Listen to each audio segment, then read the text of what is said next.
Hey, how's it going, everybody? I'm redoing this video. It was about the new addition to my template. I posted it up earlier today, trying to do this whole live stream where I'm gonna be doing these live versus recording them, editing them, posting them up. Doing the whole recording, editing them, and posting them up just takes up way too much of my time. It takes hours just to edit the dang videos. Um, Way too much time, like I said. So I'm hoping I can do some more of these live streams where it'll just work out where I could, I have the program running. I could do things like this, quick zoom ins and stuff into the corners and stuff, showing off my plugins. So what happened last video though was that the sound was all jacked up. I am hoping it's not jacked up this time. I'm just gonna run a quick test before I start rambling on about the new addition to my template. So bear with me. I'm going to mute my mic real quick.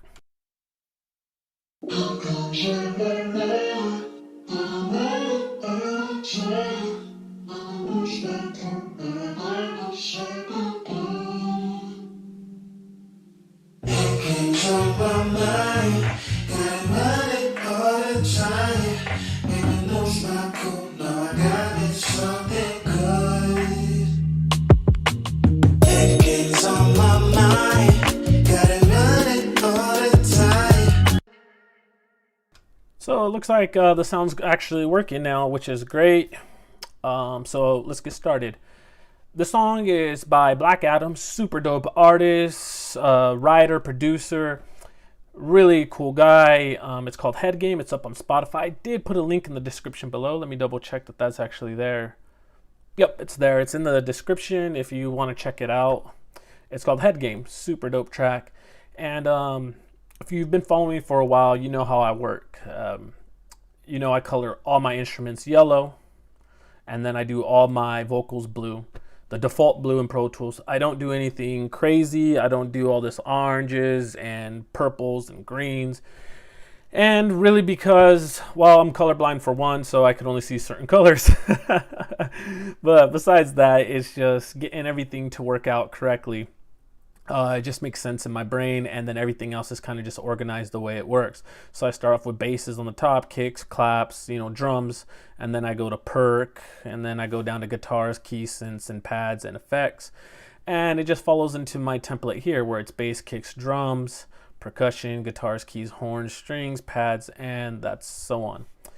From my template, if you guys remember, my template is just full of auxiliary tracks, and then I throw things shooting through an SSL emulation, which in this case I am using the Plugin Alliance version, the 4000. It's my favorite emulation now.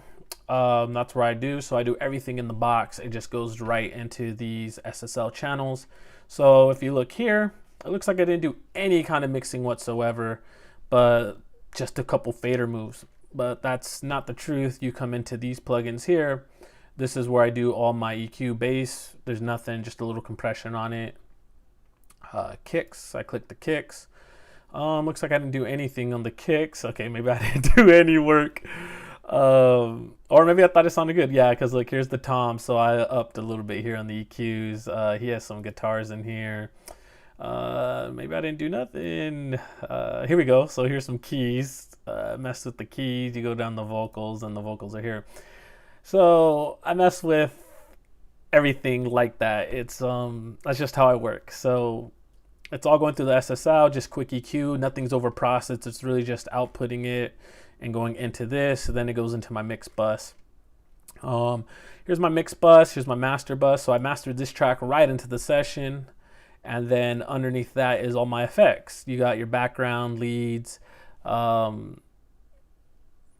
just effects that I use. Because back in the day when I first started using Pro Tools, we didn't have this where you can recall inserts. So as you can see, I don't have any save track presets, as they call them. So I would save all my plugin chains like this. So they just load up in my templates, and then I'll just output them if I need to. So that's why you see like LA2As, APIs, the DBX, and some of them are muted because I don't use them, or I didn't use them in the session. Then you have my auxiliaries here, which is reverb, delays, alter boy, which is little alter boy here, H delay, things like that. Nothing too special. So that's my template. That's how my template's always been, at least for the last few years, which, like I said, if you've been following me for a while, you know that's what my template is. You've seen my how-to videos, how I mix, and it's always looked like this. So, and then I have the print track, which on this one, this isn't the print track. This is actually the reference, I believe. But my print tracks is here, and I didn't print anything into this session this time. I just did a bounce online. So before I get into the meat of this video, I'm just rambling on too much, sorry. This is the new edition. It's this tape edition here. I learned it from Craig Barr. I'm sorry if I jacked up your name, but I've been following you for a long time.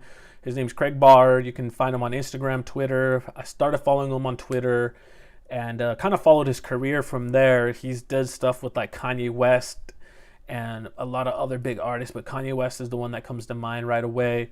I believe he won, it was on the 808s and Heartbreaks album. Shoot, I'm so messed up on this Kanye West stuff, but he did the Heard 'Em Say, I believe. Sorry if it's all mixed up right now. Let me double check that actually. Might as well, right? Kanye West, engineer. Yeah, Grammy Award winner. Craig Barr, he did, let's go into the Wikipedia. He's worked with Lupe Fiasco. Yep, I remember that one now. I believe it was Kick Push. He did Kanye West's Graduation, Late Registration. That's what it was. It wasn't 808s and Heartbreaks. It was Late Registration. Lupe Fiasco's Food and Liquor. And a lot of other big artists. I mean, his credentials go on for days. Nick Carter, he got on here. Rihanna. Big artists, which is cool. 98 Degrees. So yeah, so he did the Kanye West record, and he posted this up on his Instagram one day, showing that he does this tape effect here, which is sending from the mix bus into a tape plugin, and it looks really cool, where you just shoot it in there. Let me do this, so hopefully it doesn't pop off. There we go. So you just do a send into a tape plugin. I decided on this record to use the Kramer Master Tape. The Kramer Master Tape on this record is super dope. It sounded perfect, so that's why I used it. You guys know me. I'm a big fan of the J37 by Waves. It's like a magic plugin, but for some reason it just didn't work on this plugin. Or on this song, I should say. So I decided, hey, let's use the Kramer tape. I tried it, messed with some settings here, and it came out dope. I popped up my my preset, the MPX Start. That's my preset. Let me just copy these settings. Clicked it. And this is how I usually start it. So you already see I have speed 15, bias over. I have the slap back off. Low pass is 3502. No noise, no flutter or wow. I go with the default 185 flex, which is distortion. And usually when I start, this is how I do it. I bring back the input and put in input. But for this case, it didn't work out. So if I put in my new ones, it was really just messing with the input and output, and it's just 6 and then -6. So I put the setting here as input, not output. And then my little things, the LUFS, I believe this is in. I forgot what their meter's in, but it's at 18. Sorry guys, I forgot. I haven't messed with this plugin in a long time. So that's what I do. And the cool thing about this trick though is it really adds life to your track. Like, it's unbelievable. For in the box mixing, you're like, it's really cool. It's going to make things wider, make things bigger, make things sound more, make things sound rounder at times. And it really brings the track to life if that's what you're looking for inside the box. So I'm gonna go here where there's drums. As you can see in the beginning, it's just all intro. And then we got drums here. The drums finally kick in over here. We got some percussion, but let's just do a loop in this section here, so we're not too crowded with instruments and things going on, so you can actually hear the effect that this plugin's doing. As you can see, we got the bass, kick, clap comes in, a couple toms. Then we got percussion. We don't have everything. Then we got a rim and then a couple little effects here versus like we don't want the glockenspiel and things like that for now. I'll play that section next, but for now, let's just do this. So what I'm going to do is I'm going to play it, let it loop around a couple times, and then I'm going to just mute it so it's not going to go through there. And once I do that, it'll be like night and day. So I hope you have your headphones on or you're listening through your monitors so you can hear the effect. The life just goes away from the track. And let's do it. When you get down and make it hurt all over town that I got mine. Yeah. When you get down and make it hurt all over town that I got mine. Yeah. When you get down and make it hurt all over town that I got mine. So you heard that. As soon as I hit mute, the vocals kind of just broke apart. They just fell down. Same with the percussion. Everything just kind of got tucked underneath. Yeah, it does make it slightly louder, but it's not doing too much in the audio or the amplitude area. But it really does widen the entire mix overall. I'm gonna do that again. I'm gonna play it and I'm gonna mute it and unmute it a couple times just so you can check that out and hear it again. Like I said, it's better with monitors or headphones on so you can really hear the effect. When you get down and make it hurt all over town that I got mine. Yeah. When you get down and make it hurt all over town that I got mine. Yeah. When you get down.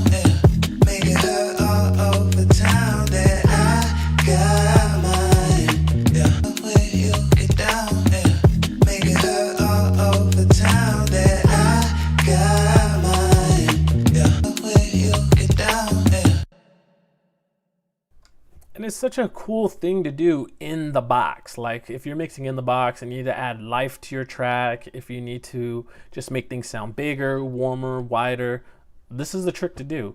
I'm going to exaggerate it more so you can hear it. And this time you're definitely going to hear it get louder, but you're going to also hear the effect of width and stuff. So let's do that again so you can hear it. So I just brought it up, like 10 dB.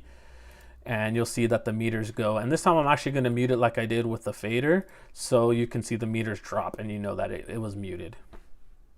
Let's go here. When you get down and make it hurt all over town that I got mine. Yeah.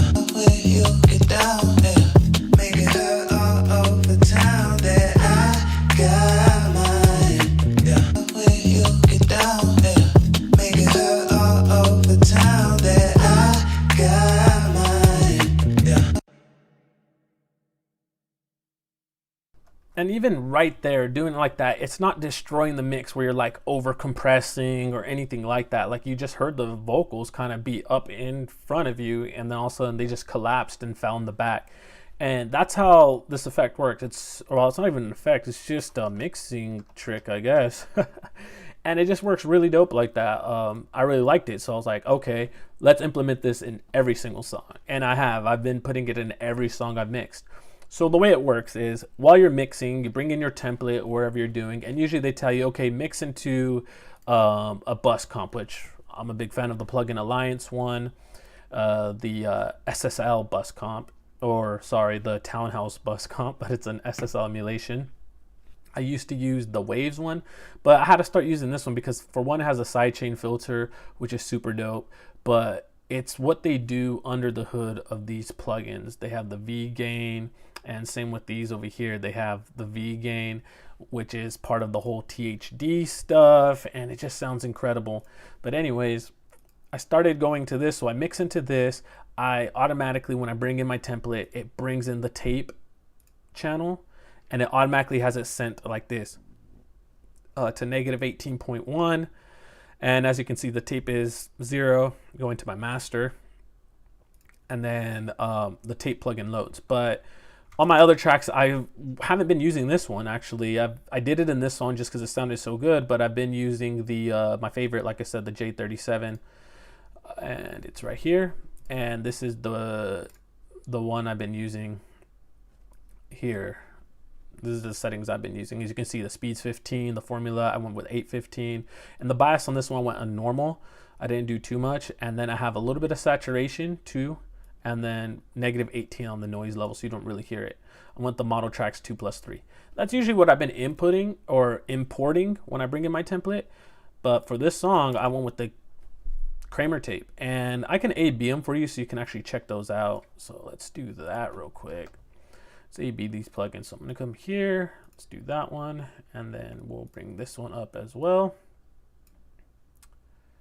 Right there, and let's play it. So I'm gonna mute it on this side so a little bypass and you can hear it. And I'll let it loop one time around so you can hear that full section on what's going on.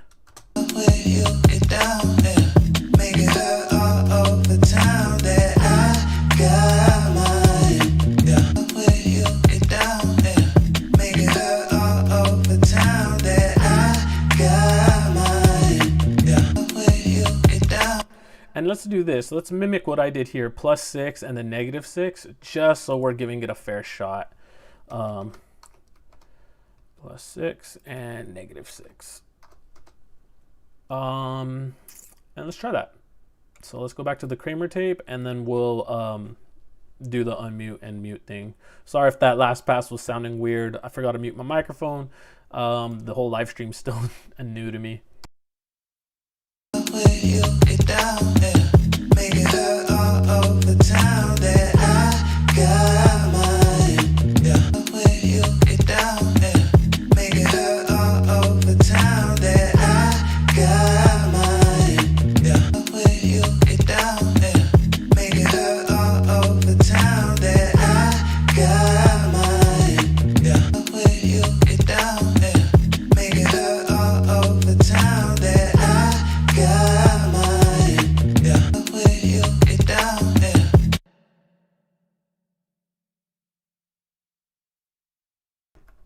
So to say why I didn't use the J37, for some reason on the J37 on this record, it just sounded too bright for my ears. So I liked the Kramer tape. It just sat right. It just sounded really good, where it was just a tad bit warmer for the direction we went with this record. And that was the reason why I kept it. The J37 sounds great, especially in pop music. But for this record alone, I had to go with the Kramer tape. It just had that warmth that I was looking for. I don't know if it's because of the distortion, but then again, this is only at 2 saturation, and this one's at the 185, which is the default. Or it could have been that I added noise on this one. I'm not sure. But at the end of the day, I still went with the Kramer tape, and it just sounded really, really good.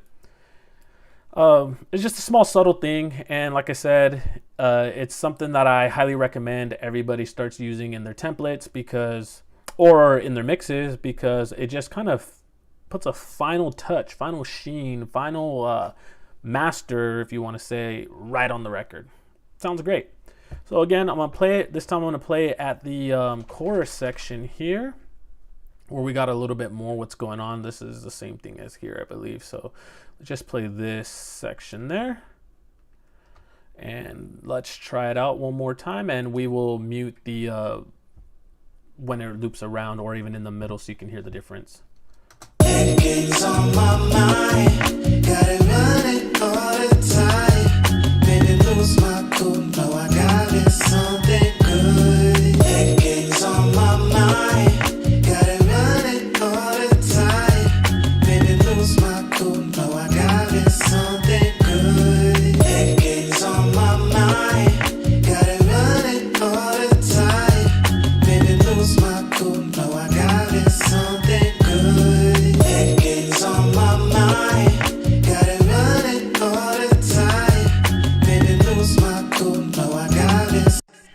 Just really brings those vocals out. Sounds super dope.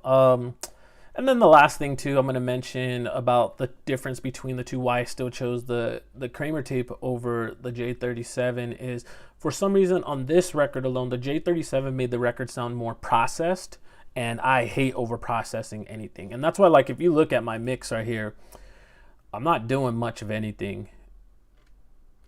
Like you don't see this splat with the inserts or even here. Like this bass is literally just going out to this all drums, which goes here to add some width, and then that's going to my mix bus. Or even, let's see, the glockenspiels in percussion or keys, even because keys throughout the whole record. Piano, it's going through the keys. It's coming here in keys. It's just there, that SSL, and then it's going out to my mix bus, which is here. So that's how I am. I don't like to overprocess, and that was a big thing on this record, what I was trying to do. And it just sounded great. It came out really good, especially with that trick. And like I said, I've been using it on every song since. But anyways, guys, sorry for sounding a little bored or something. Just redoing this video a second time was a little much, and it's like, man, I wish I didn't have to do it.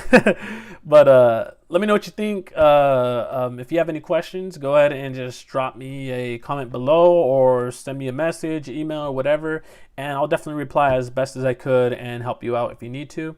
As always, take care and keep creating music.